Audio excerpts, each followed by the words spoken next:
What's up, VIP gang, and welcome back to another video. Welcome back to the VIP Lounge. So, I was inspired to talk about this because of my recurring experiences at school. So, I just want to compare and contrast my experience doing my master's versus when I was doing my undergraduate degree. So I'm realizing that there are so many challenges that we face as people with disabilities when it comes to accessibility.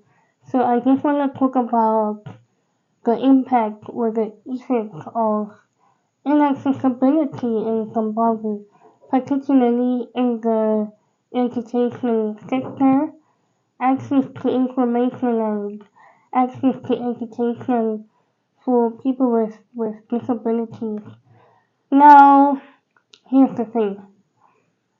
Where I am, we are allowed to have personal helpers that help us navigate our daily lives and activities, from waking up to go to the DAs, going to the lectures, and even with school stuff, right?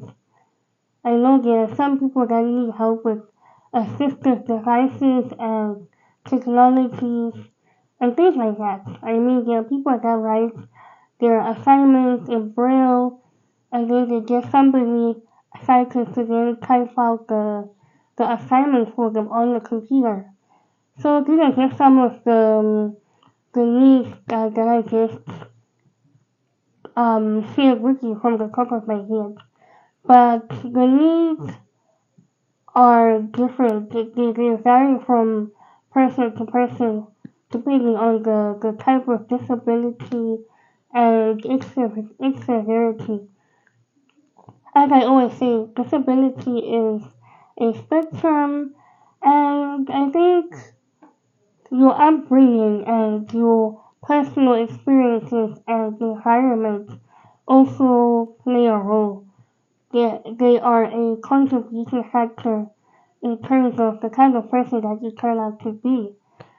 So some of the challenges and gaps that I am noticing now that I am in a different space, I think one of the biggest challenges is that we don't have proper systems of O&M training. O&M simply just means orientation and mobility training. So you find that a university or a college is a bigger space because it's accommodating thousands of students, right? Whereas in a junior school or a primary school and a high school or a secondary school, it's a smaller building, it's a smaller infrastructure, so you're able to navigate.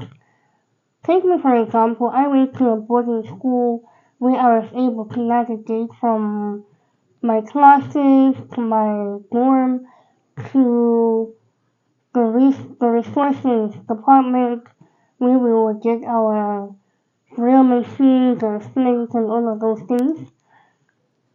It was easier because it was a smaller space to navigate, right? And also it was a mission school, so where I learned there wasn't like traffic, it wasn't even in the city, it was like a small town, right? So I could navigate on my own. Coming to college is another story because it's a bigger space as I'm saying. Navigating from point A to point B, even if you have a wife chain, it's difficult. Because like I'm saying, I feel like there are no proper orientation and mobility training systems that have been put in place. We've just been taught the basic and general orientation and mobility hacks.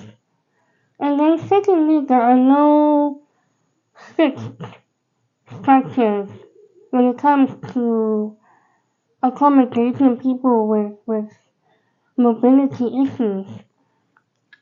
So even though I've done mobility training, orientation training, the infrastructure still is not accessible because even if you navigate with the right thing, you still need somebody to help you. It's difficult to navigate confidently, knowing that the infrastructure is not properly or fully developed to accommodate people with disabilities.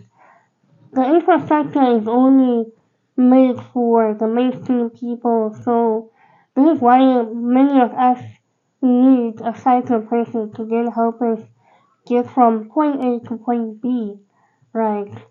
And then the other issue I am also recognizing through my personal experiences is that our colleges and universities don't have solid structures and systems that accommodate people with disabilities in the sense that the government has not given us an opportunity to create jobs or create employment where we have professionals, professionals assigned to work in the disability support services department or unit or center, whichever way you say it in your country. We don't have as many specialized or trained personnel to help people with disabilities.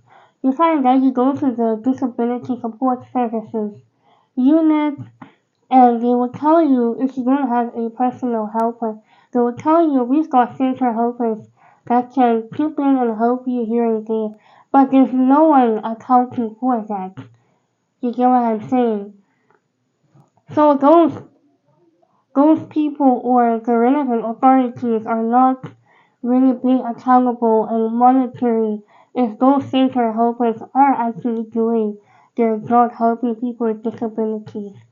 And then secondly, I feel that if you're a first time student, whether it's your first year or your first semester in your master's, your undergraduate or your diploma, whichever stage or level of education you're in, I think that we need a solid system where they already allocated helpers to assist people with disabilities depending on their specific needs and that will make life easier because the process of having to look for a personal helper by myself is such a challenge.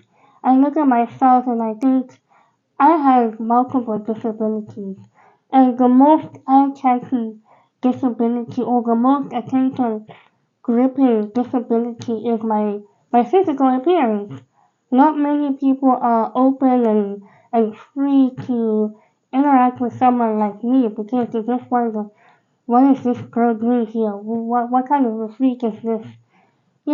So it's difficult for a lot of people to approach me or even for me to approach other people because I'm already thinking and calculating how is this person going to react or respond if I approach them for help. So those are some of the challenges, some of the loopholes and gaps that I'm seeing from being a student with multiple disabilities. I just find it so difficult to maneuver in certain situations. I've missed so many, well, not many, but I've missed some of my lectures because each time I tried reaching out to people that I know, even those center helpers are talking about. Most of them have their own schedules. Some of them are busy with their own classes. Others are busy helping other people with special needs. Other people are just not in the mood. So it's really difficult to have that level of dependency where you need somebody else to be helping you. That doesn't really make me feel frustrated or stressed out to the max because at the end of the day I know that even people without disabilities need each other. It's just that the level of independence and capacity varies from person to person, but no one can ever be 100% independent. You're still gonna need somebody to help you with some of your life's problems, right? Even people that go to work, you're gonna give you a house help or domestic helpers. Even at work, there are people that help us with certain things. There's that person who serves tea or coffee for for the top dogs.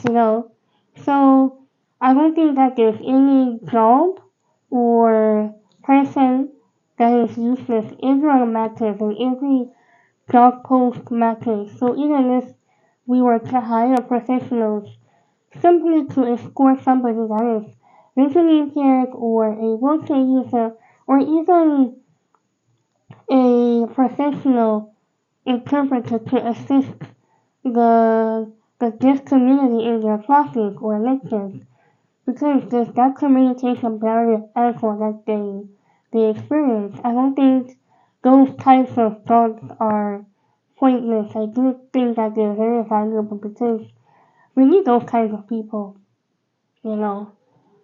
So my encouragement to corporates out there, do make sure to go out there and interact with people with disabilities, talk to them, find out their needs. You can even get in touch with me. I am a consultant, a disability consultant, and a language consultant as well because I also know that corporates prioritize the English language. English is the dominant language, but there are people that prefer to just do business with their mother tongue language. So it's important for us to embrace people with disabilities. It's important for us to embrace different cultures and languages, create employment, and find ways of boosting our economy as Zimbabweans. So those are my thoughts. Let me know in the comments what you guys think about what I just said and what else you'd like to add on to the things that I shared in terms of making our nation more accessible. Today I was just focusing on the education side of things.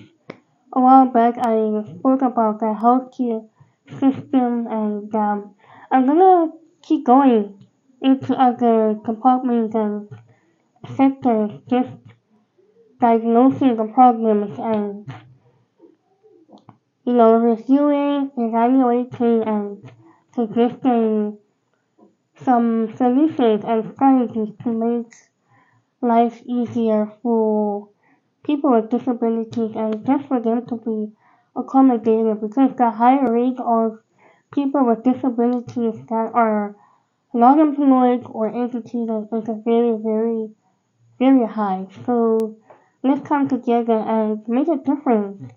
I know that I'm already doing something by speaking out here on my platform, and I hope that I can do more than just come on YouTube and talk about these things.